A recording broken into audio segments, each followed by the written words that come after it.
Today I'll be showing you, I've got two SP1000s here. I've restored them both, and I'll be showing you what I've done to the bikes, and I'll point out some differences in the two motorcycles as well, and the evolution of the SP1 compared to the SP2, and what kind of change they've done over the years. This one here that you see here is a SP1000 1980 model I've restored. I bought this from Italy. I got it shipped over to Australia. Originally it was just a metallic green colour. I think it was very tired as a colour, quite boring as well, even though it wasn't too bad. It's only got 7,000 kilometres from original, so it's been a motorcycle that's been stored for a long, long time. And as a matter of fact, it hasn't been ridden at all for the last 15 years. It's got a very tight engine. You can really feel that it's a kind of brand new engine, even though it hasn't, even though it's 34 years old. What I've done is I've sprayed it red with the low lights in gold.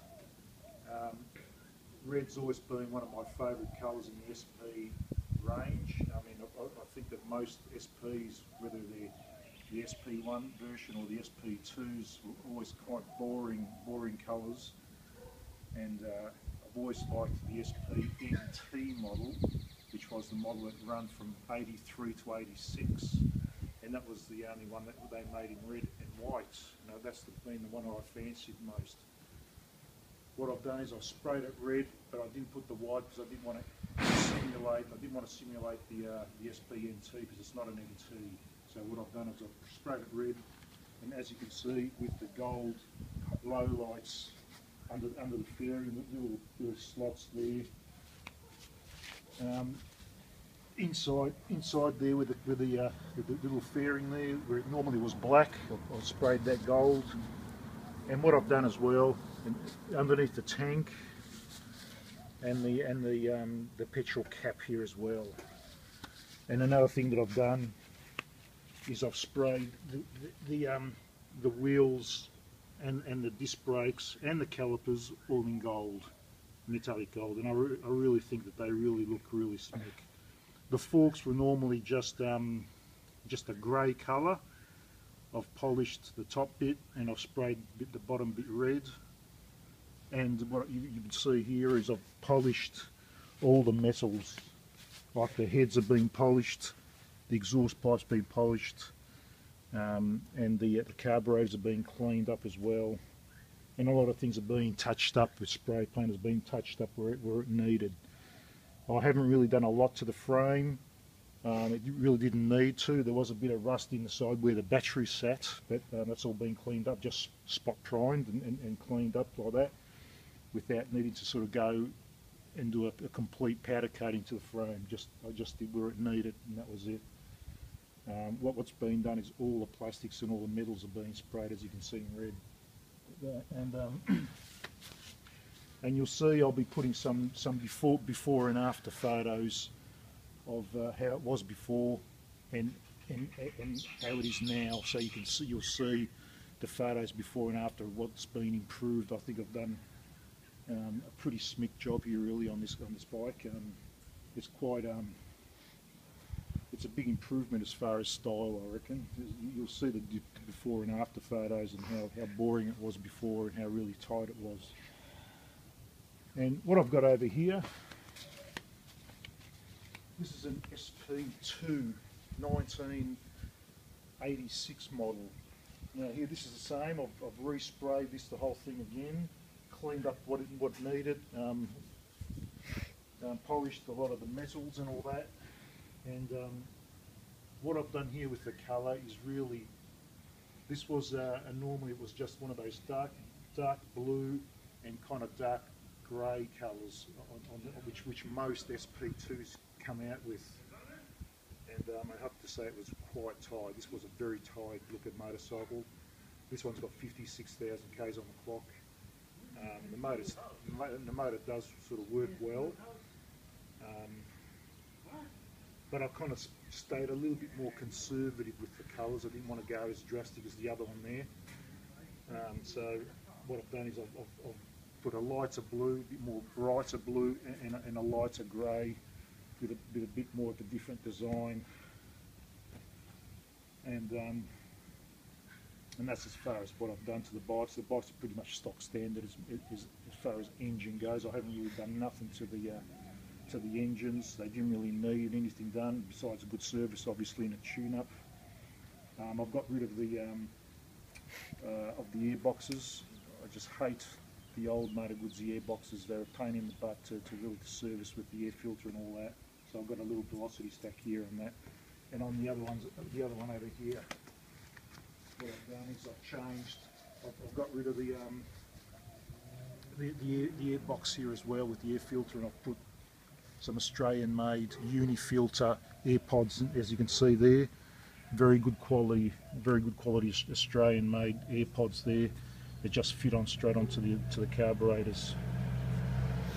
That's as far as what I've done to the bikes. The differences between the two bikes, I'll go through a bit of that now. Analysing the motor, the engine blocks themselves, they're pretty much similar. Nothing's really changed as far as engine blocks, besides you'll see this has got the old round fin heads where the SP2 came with the SP2. They put that's when they started doing the square fins. What I've noticed different, there is a difference between the engines that I've noticed is the alternator here is a brushless type of alternator, a bit more modern. On the SP1 it's got brushes, so there is a difference in the alternator. Even the regulator is different. I think you can see them. The regulators are kind of different as well. The SP1's it's got an older style regulator. But as far as carburetors, they're exactly the same type of carburetors, a Delorto 30mm. And that's pretty much it as far as engine goes that I can really tell. However, I have noticed that there is a difference in gearbox ratios, because with this SP1 it's actually sitting at 3,500 revs at 100 k's an hour, where with the SP2 you're sitting on 3,000 revs at 100 k's an hour. So the SP2's got longer gearing, or longer final gearing probably, which is quite surprising. The big difference between the two bikes that I have to really say is the 18-inch front wheel.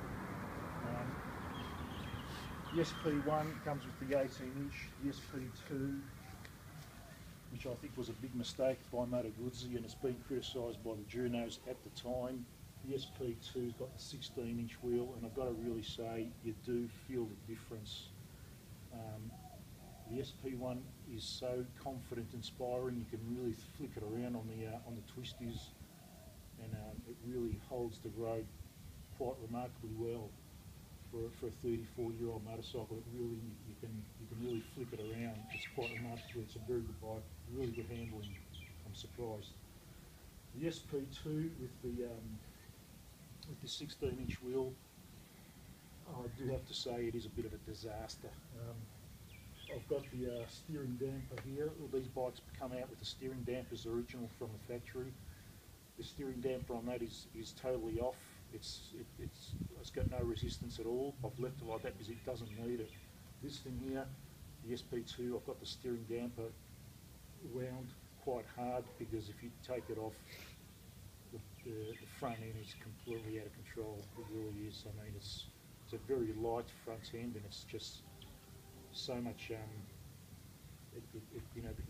just get no confidence in the front end whatsoever with the SP2. I'm quite surprised that the technicians in Moto Guzzi at the time really made this bike go out like that. I'm quite surprised. I've never had an SP2 before, and I never knew it would have been that bad. I mean, I'm kind of probably emphasising it a bit, but I've got to really say there's a massive difference in road handling between the two.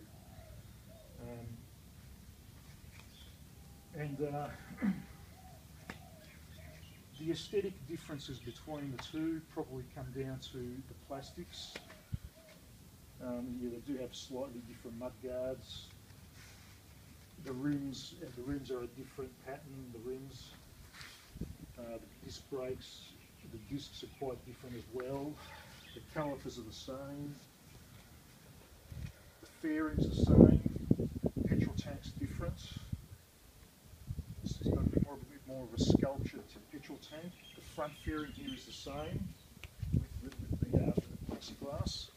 However, quite bizarrely, I have to say, as much as they're identical, there is a difference. That this has got a slot there, and this doesn't have the slot there. So it's kind of like it's got a slot there, and it's got a slot there the same, but it's kind of missing this little middle slot there. So you know, it's and the blink is as well quite different design.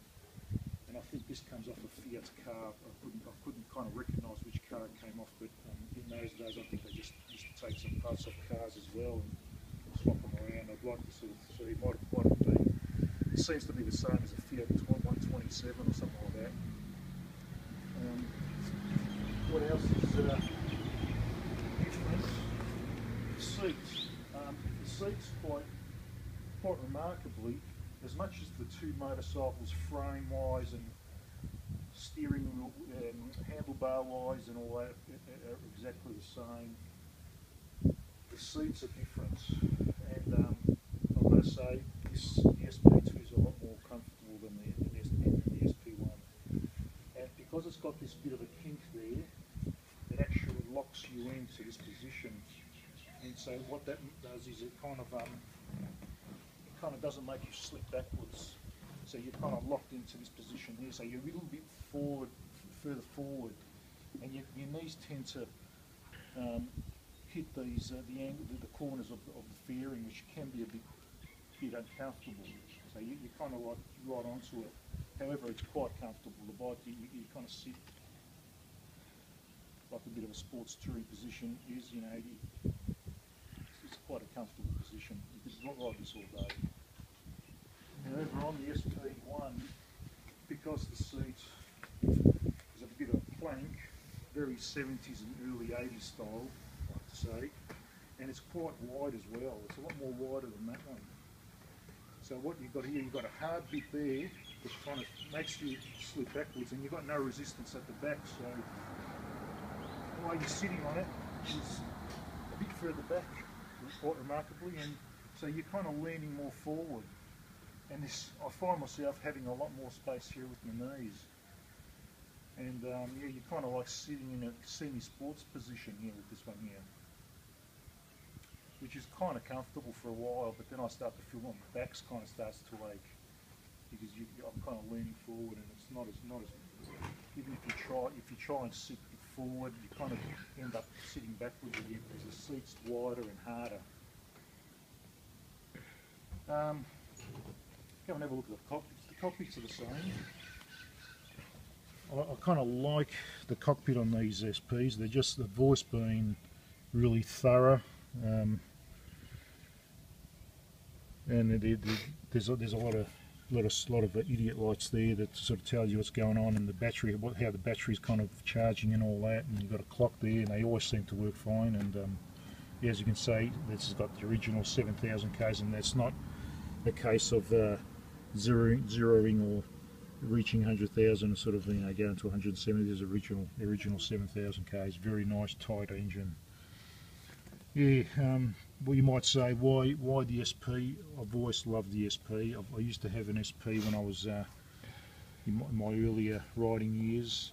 As a matter of fact, this is a photo of me.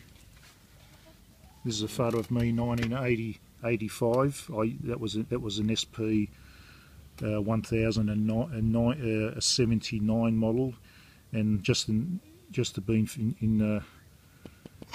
to be consistent, I actually resprayed that one there as well. And I've went all around Europe with that bike, and I've been around 3 or 4 times to Italy with that bike, and it was just fantastic with all the top cases in the bag. So you could really load it up with a lot of luggage like a donkey, and it just go forever.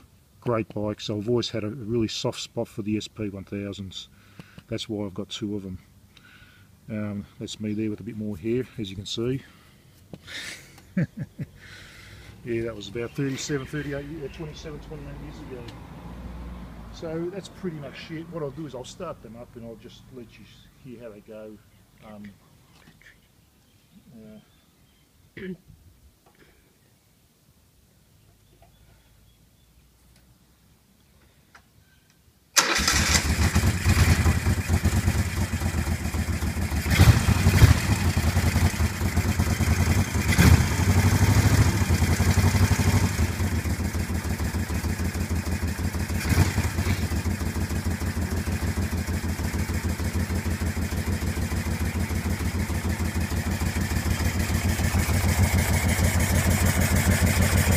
Trying to see that the unifilter air filter's there. That's an Australian battery. It's quite small in size. It's a lot shorter in size, but it's got 515 cranking power and 30 amps.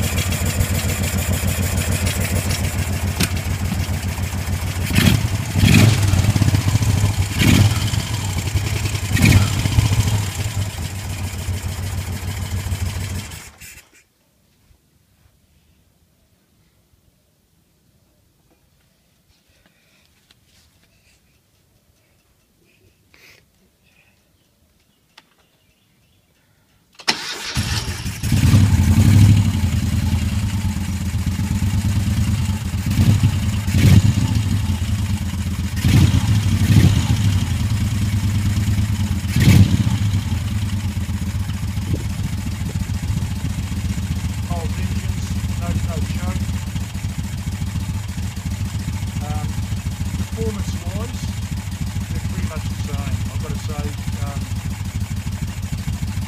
I can't really say that this is any more faster or any more powerful than the other. I don't really remember the original quotes from the factory of how much power they had, something like around, I'd say around 50 kilowatts or 65 horsepower or something like that.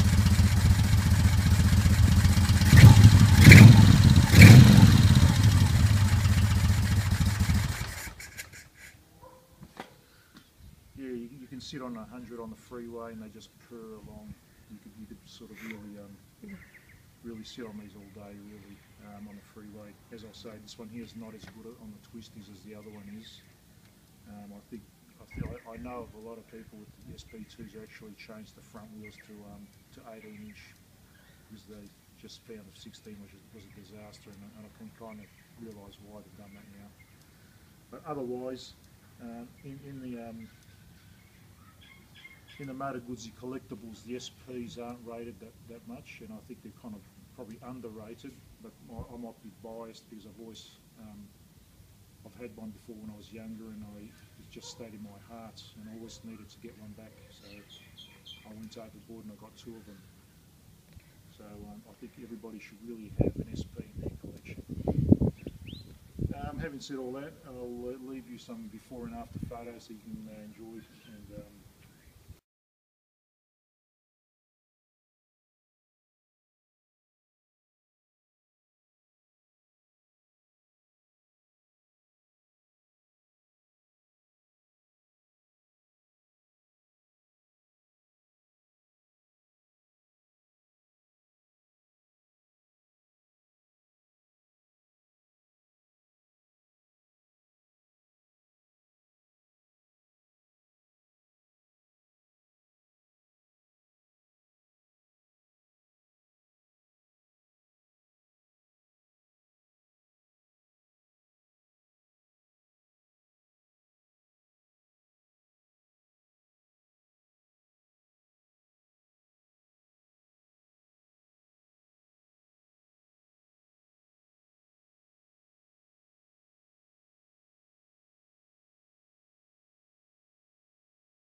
thanks for watching my video.